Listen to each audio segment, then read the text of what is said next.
The live TV, सच सबसे आगे। नमस्कार दोस्तों, मेरा नाम है जयंती झा और आप देख रहे हैं द लाइव टीवी। हमने मोदी जी से तालिबान पर उनका स्टैंड पूछा तो मोदी जी ने शिव शक्ति का लेक्चर दे दिया। दोस्तों, मोदी जी ने स्टैंड लिया भी तो ठीक से नहीं लिया, यहाँ भी इशारा करके चले गए। दोस्तों, खबर ये है कि गुजरात के सोमनाथ मंदिर में बड़ी बड़ी योजनाओं का शिलान्यास करने के लिए मोदी जी ने वीडियो कॉन्फ्रेंसिंग की। इनकी पार्टी के कई नेता इस कॉन्फ्रेंस में मौजूद थे, अमित शाह भी शामिल थे। इस वीडियो कॉन्फ्रेंसिंग में मोदी जी बोले कि भाई, आस्था को आतंक से कुचला नहीं जा सकता। वो कहते हैं कि सोमनाथ मंदिर का अस्तित्व मिटाने की कई बार कोशिश हुई, मंदिर जितनी बार गिराया गया उतनी ही बार खड़ा हुआ। आतंक ज्यादा दिनों तक मानवता को नहीं गिरा सकता है, आतंक का अस्तित्व स्थायी नहीं हो सकता है। दुनिया आज भी आतंक की विचारधारा से पीड़ित है। देश का मूल भाव है सबका साथ, सबका विकास। तो यहाँ भी जाते जाते इशारों में नारा देकर चले गए, इनडायरेक्ट वे में इशारा देकर चले गए और जाते जाते अपना नारा सबका साथ सबका विकास बोलकर चले गए। हालांकि इसमें कितनी सच्चाई है इस नारे में, ये तो सब जानते हैं, लेकिन ये नहीं बताकर गए दोस्तों कि तालिबान पर भारत का स्टैंड क्या है।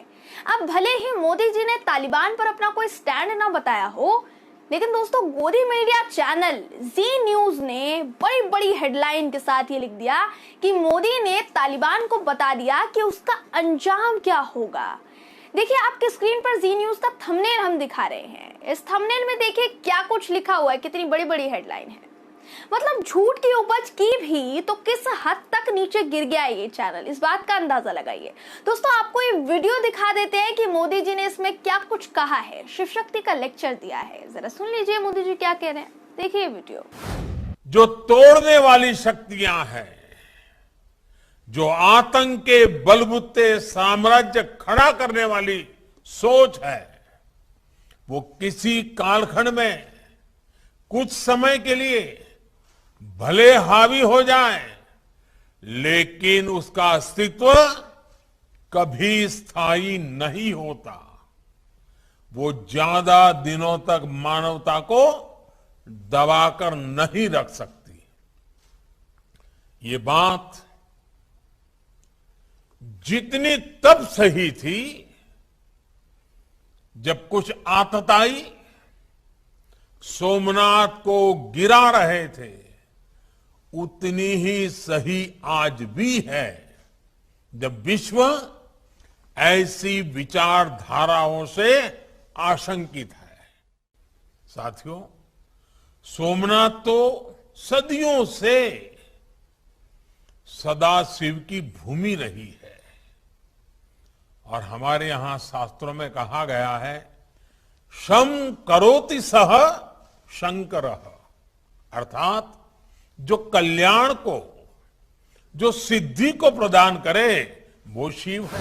तो मोदी जी कह रहे हैं कि शिव जी का आशीर्वाद रहेगा तो आतंकवाद नहीं पनपेगा।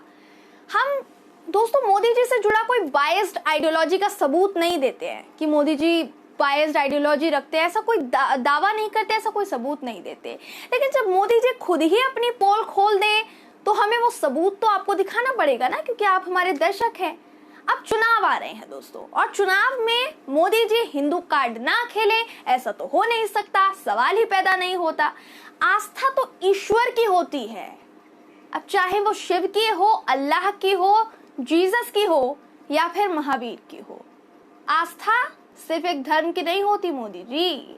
लेकिन मोदी जी अगर ये सब कह देते तो एक समुदाय विशेष को खुश कैसे करते, हिंदुओं को खुश कैसे करते। चुनाव आ रहे हैं, बहुत जरूरी है हिंदू वोट कलेक्ट करना। अब देखिए ना, मोदी जी ने पॉलिसी को लेकर कुछ नहीं कहा। उन्हें अच्छे से पता है कि जनता कितनी बेसब्री से तालिबान पर हमारे देश के माननीय प्रधानमंत्री का स्टैंड जानने के लिए रास्ता निहार रही थी।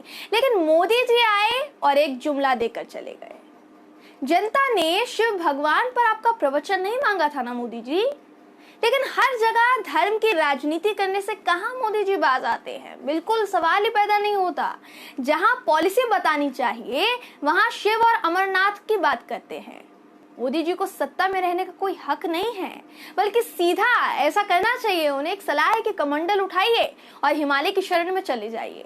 शिव भगवान क्या है, इस बात की जानकारी आपको मिल जाएगी जब आप हमारे देश के प्रधानमंत्री को शिव जी के ऊपर प्रवचन देते हुए सुनेंगे। दोस्तों देखेंगे कि उन्होंने क्या कुछ कहा है अपने बयान में, लेकिन इसमें कहीं भी दूर दूर तक तालिबान का जिक्र उन्होंने नहीं किया कि तालिबान पर भारत सरकार का स्टैंड क्या है। जरा देखिए कि कैसे अद्भुत तरह से मोदी जी ने ये बता दिया कि शिव अविनाशी है, लेकिन ये नहीं बताया कि तालिबान का विनाश कैसे करेंगे।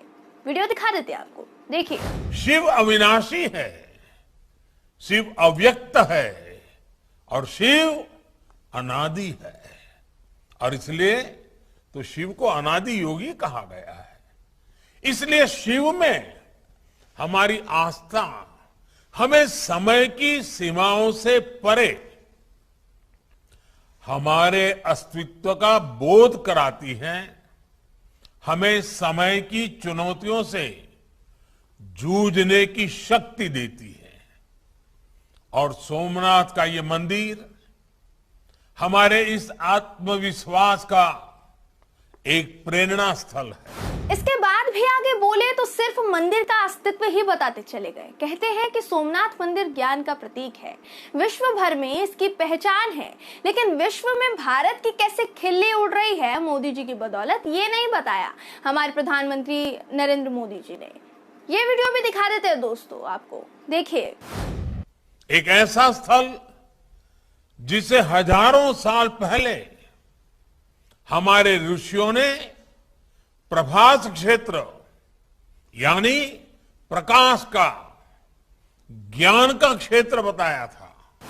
मोदी जी के इस संबोधन में भी सबने आखिर तक इंतजार किया होगा दोस्तों कि अब तो कम से कम तालिबान पर मोदी जी कुछ बोलेंगे, अब बोलेंगे। लेकिन बोले भी तो तालिबान का नाम नहीं लिया मोदी जी। और कितना जुमला देंगे देश की जनता को आप? जनता इनसे स्टैंड पूछती है, ये शिव का ज्ञान दे रहे हैं। अरे देश ने प्रधानमंत्री को चुना था या बाबा को? शिव तो देख ही रहे हैं, ऊपर से भगवान तो देख ही रहे हैं कि प्रधानमंत्री नरेंद्र मोदी ने भारत देश की क्या हालत कर दी है। अब धरती पर तो वो आ नहीं सकते, भगवान का काम नहीं है ना भारत चलाना। भारत की जनता ने तो आपको सरकार चलाने की इजाजत दी है, भारत चलाना मोदी जी आपका काम है। लेकिन यहाँ तो देश को एक अनोखे प्रधानमंत्री मिल गए हैं जो जनता की आंखों में भी धूल झोंकने का काम कर रहे हैं और अपना किया धरा सब कुछ जो भी ये कारनामे कर रहे हैं सबका सब भगवान के दान पात्र में डाल दिया इन्होंने, ये कहकर कि भाई शिव ही शक्ति है, भगवान ही शक्ति है, वही सब संभाल लेंगे। दोस्तों जब मैंने जी न्यूज की एक खबर देखी तो मुझे थंबनेल और हेडलाइन से सचमुच ऐसा लगा जैसे पीएम मोदी ने भारत के बिहाफ पर तालिबान को लेकर कोई ऑफिशियल स्टेटमेंट दिया होगा। लेकिन जैसा गुरु वैसा शिष्य, मोदी जी तो अपने भाषण में देश की जनता को बरगला गए हैं। गोदी मीडिया ने भी पब्लिसिटी में कोई कमी नहीं छोड़ी। ये सबसे बड़ी वजह है दोस्तों, ये सबसे बड़ी वजह है कि जी न्यूज को गोदी मीडिया या फिर मोदी मीडिया क्यों कहा जाता है, क्यों इन्हें चाटुकार चैनल कहा जाता है।